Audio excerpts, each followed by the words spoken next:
Hello, I'm Eric, and this is another episode of the craziness that lives inside my head.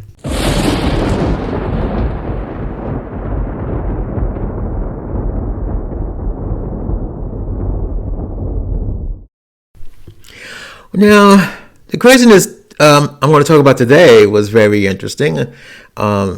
It's at the end of Gay Pride Month, and I was thinking about the different gay black bars, or the black gay bars, that were existing in the 1970s.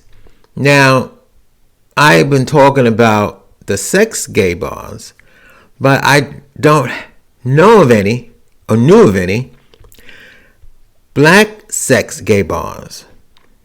I know black men were hanging out in the parks for sex, and if they really want sex, they probably would go to a regular sex bar in the village.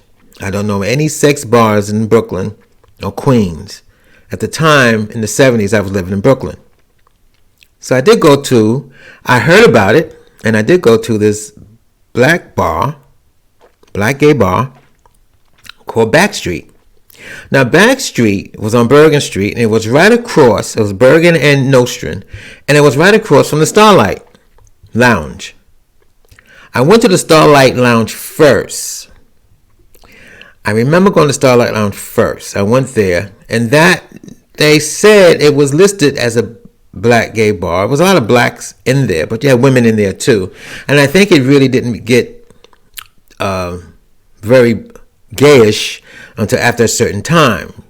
Straight people, they got to be home at midnight. Black people, gay people, we stay out to the bitter end to 4 o'clock in the morning. And I remember being in that bar, and that's what I noticed. I could be wrong, but that's what I noticed.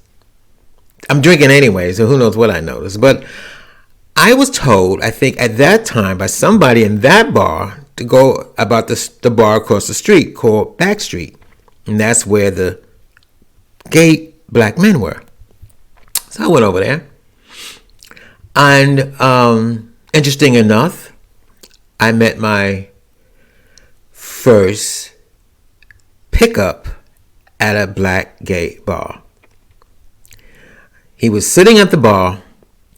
He was wearing these, this suit. It looked like he was wearing a suit. It was too big for him. I don't know how big he was, but his suit was too big. It was just dragging on him.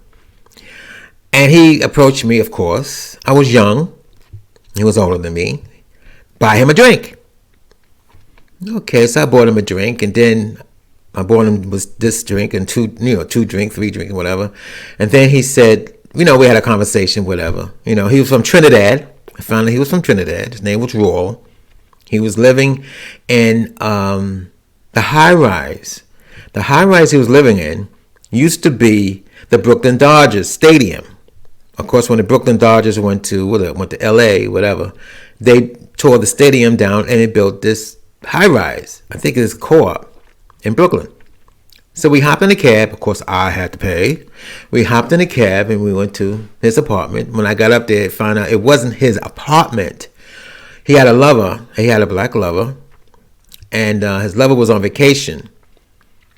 And his lover had actually kicked him out. Because by the time his lover came back from vacation, he was supposed to have found a place to stay. And this is where I came in. He had me come into the picture. Because him and I was going to be boyfriends, I was going to help him out by getting a room in the hotel in Brooklyn Heights. I forgot the name of the hotel, but in Brooklyn Heights they had the hotel. I was going to get him a room, and that's where we were going to have our love nest, you know what I'm saying? So anyway, but we had this apartment that he's being kicked out, and I was in the bedroom. He told me to undress in the bedroom, and he went, I think it was a 2-bedroom apartment, and he went to the next room. Now mind you, I told you, he wasn't very good looking. I mean, he wasn't, I don't know what his body looked like at the time at the bar, because he wore these baggy clothes. And he was very dark skinned. And I'm saying that I usually don't like to talk about the different color complexion of black people, but I'm going to tell you, he was pretty dark, and I'm saying this for a reason. He was pretty dark, very dark. He was from Trinidad, and he was very dark. So he came out wherever he changed his clothes at, naked, and I was completely shocked. The boy had a body, a real athletic body and muscles. And it wasn't man-made muscles. There was natural muscular with all that black, what you call it now. Here is the really shocking part. That I don't think I have seen it, maybe in pictures, haven't seen it since. He was covered with hair. He was a dark-skinned black man covered in hair. And I'm not just saying they had the kinky black hair. It was, to me, looked like white people hair. It was long, and he was covered in it. Covered. I don't want to talk about the other part of the body. That was fantastic, which I was shocked at that also. And I'm sitting there and I'm thinking, why are you getting kicked out? Why is this man kicking you out? Why would anybody kick you out? You're gorgeous. Like I say, it wasn't great looking, but body-wise, it was gorgeous. So to make a long story short, I knew why he was getting kicked out. He was an illegal alien, and he had no job. And he was getting kicked out. The guy he was his lover at the time was kicking him out was a school teacher.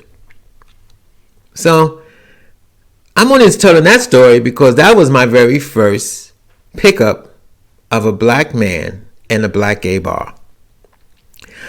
Like I said, I was going to talk about sex bars, but I don't know of any black gay sex bars. I don't even know if they exist back then. I'm not sure. Most of the bars I know that were black were, it was a regular black conversation bars. I call them drinking bars and pickup bars. That's what they were. Now the Starlight, the one across the street, I didn't bother. I went in there one or twice, but most of the action was going on in Backstreet. And I think I got picked up one more time. In fact, now that I'm thinking about it, I might have got picked up at Starlight. I do remember, I'm 70 years old, guys. I do remember that the guy who picked me up there lived down the block on Bergen Street. I do remember being in I think he had a room. And I know the window was open, and I saw the people. This is the night after, the morning after. And I do remember people going to work because we was on the third floor. It's brownstones, and I do remember that. I've always had that memory in my brain. I don't know why. I always have it. But otherwise, the next gay black bar, I hung out a lot. Even when I was in Brooklyn, it was on 72nd Street, and it was called Nickel Bar. I heard about that through the grapevine also. And I probably read about it because they had gay magazines and always have listings of bars. When you're gay, that's what you did. They didn't have clubs, pretty much clubs back then. They had bars. You black, you gay, you want to be around, you go to a bar. So I went to Nickel Bar was pretty much my hangout. And it's on 72nd Street, so you hop on the train. Luckily for me, I was by the IRT train. I lived by the IRT train, so I hop on the IRT train that's lucky for me, that stopped at 72nd Street. That's where the bar was. And I went there, and I liked it. It was a lot of dancing. It wasn't okay, let's put it this way. Backstreet and Starlight had music. I think I don't know about Backstreet. I think Starlight might have had a DJ. I don't think they did dancing. There wasn't room for dancing. It was a bar. But Nickel Bar had a dance floor. And I liked it. When I was drinking and I get high, I love to dance. Fat as I was. People used to say, "Well, you're so fat, but you're so light on your feet." Well, the music turned me on. You got alcohol in your veins, maybe some mescaline, and I want to twirl around the floor.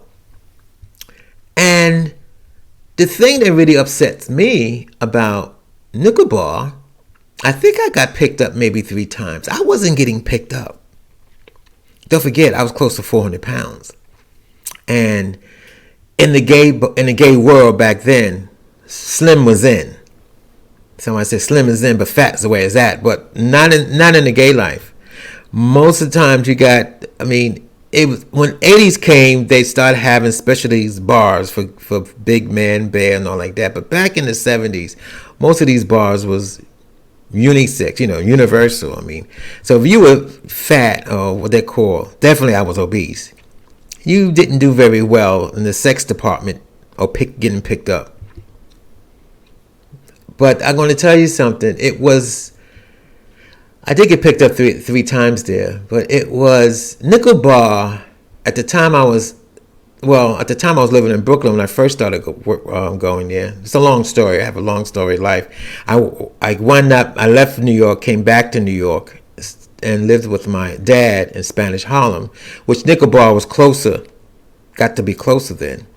So I went there, and I remember one night, I'm in Nickel Bar, 3 o'clock in the morning. They close at 4. It's 3 o'clock in the morning. I do have to go to work. Well, then I didn't have to be at work till 1 o'clock in the afternoon. But anyway, I'm sitting at the bar, and I'm all depressed, and I'm saying, where's my husband? And I remember I'm looking in the mirror. You sit at the bar and have the mirrors, in front of you. You got the mirror, the bartender, and you, and the bar. And I'm looking there in the mirror, and I saw myself in the mirror, and then I said to myself in the mirror, I looked in the mirror, and I said, my husband should not be in a bar at 3 o'clock in the morning. My husband should be in bed with me. I thought about that, and I said, no more of this crap. And I just held a cab and went home. And it kind of changed my mindset. Because one of the reasons why I think I drank and ate back in those days, I was looking for love. And if I found a man who loved me, that man would not be in the bar. I shouldn't even be in the bar. That man should be at home with his lover or husband, whatever you want to call it, spouse. But there was other bars. I mean, I wrote a book. In the book, I talked about Peter Rabbit. Now, Peter Rabbit was in a village. That was definitely I consider it a disco bar. I didn't even think they called it a disco bar. They definitely had a dance floor. I didn't get picked up there either, by the way. In the book I wrote, the guy who I met there, he picked me up in a park, but he was hanging out there. That was Raymond. Raymond was all over the place. But Raymond and I met in the park. We didn't meet in Peter Rabbit's. Actually, Raymond and I, every time I met Raymond in one of those black gay bars, he's always in, I think he's in all of them that I can think of. I don't know about the ones in Brooklyn, but I know the ones in Manhattan. Because the other, no, I didn't see him in the Big Apple. Let's talk about the Big Apple. The Big Apple was on 135th Street and 7th Avenue, right across from Small's Paradise. Now we're talking about late 60s, early 70s. Actually, the Big Apple was Bonsoir was the first gay bar I've been to. But I was only there, I think I did it in the podcast. I was only there with a friend who wanted to see Barbra Streisand because, that was one time I'd never been back. But the Big Apple, actually, I want to say was technically was the second gay bar I've been to. Big Apple was a black gay bar. I don't know if it was gay during the week in the daytime, but I know it was gay on weekends and at night. And when I was hanging out with my, at that time, best friend, Morris, when I was hanging out with him, he used to say, you don't want to go in there. Only faggots go in there. That's all I was about faggots, We was hanging in Small's Paradise. He was into live music and jazz. And that was what Small's Paradise was. It was a black bar. It's a black jazz bar. Right there on 135th Street and 7th Avenue. That's where we hung out. That was our hangout. And I guess I was curious. I wanted to know what black gay men do. So I think he had to go to the bathroom or something. I said, I'll be right back. I'm going to the bathroom. What I did was I snuck out and went into the Big Apple. That was the first black gay bar I've been to. I keep saying, and yes, it was the first black gay bar I've been to. Bone Swap was the first gay bar. That was the first black gay bar I've been to. Okay. And believe it or not, I got picked up. Not that night, but Morris was more on the straight side of things, so I would never tell Morris if I'm going to hang out at the Big Apple. I mean, he hanged out the S'mores Paradise, so I had to be careful. I don't want him catching me sneaking down the Big Apple, and he's at S'mores Paradise. So anyway, I did get picked up there. And that pickup was interesting because my relationship with men was quite weird. I'm going to say weird. They call the situation, now they call these guys down low. But a lot of times I think the guys I was hanging with were straight. They call themselves straight. Don't forget in the 70s, things were a little weird anyway. Especially in the black community, if you don't suck dick and you don't get fucked up the ass, then you're straight. If you just lay there and let a guy do you, that doesn't make you gay. As long as you don't do the act, if you just let them do the act on you, you're straight. So I was basically, when I was fooling around gaily, most of the men, I'm going to say at that time, majority of the men were straight. I met them in straight bars. I didn't meet them in gay bars. But that's not what I wanted. I told you, I drank and ate because I wanted love and affection. So there it was. I met CJ in the Big Apple Bar, the first black gay bar I went to. And CJ was in a relationship with a guy, of course. He was divorced. He was married. He was a school teacher. No, he wasn't a school teacher. He was a guidance counselor in a high school in Queens. He worked in Queens, but he hung out. It's interesting. He worked in Queens and he hung out in Harlem. So he was the first. I'm going to say he was the first. My first black gay experience, even though my best friend, we did do the dirty do, but it wasn't the same. He was the first guy I actually kissed. And I met him in a gay bar. And we had an affair. Illicit affair. Because he was in a relationship with a guy. We had an illicit affair. I would meet him down on 42nd Street. And he would take me to one of those hotels on 42nd Street. And we do it in the hotel. And then I get on the train to go home. And he gets in his car. He had his car parked uptown and go home. That was interesting. I was in an affair with a guy.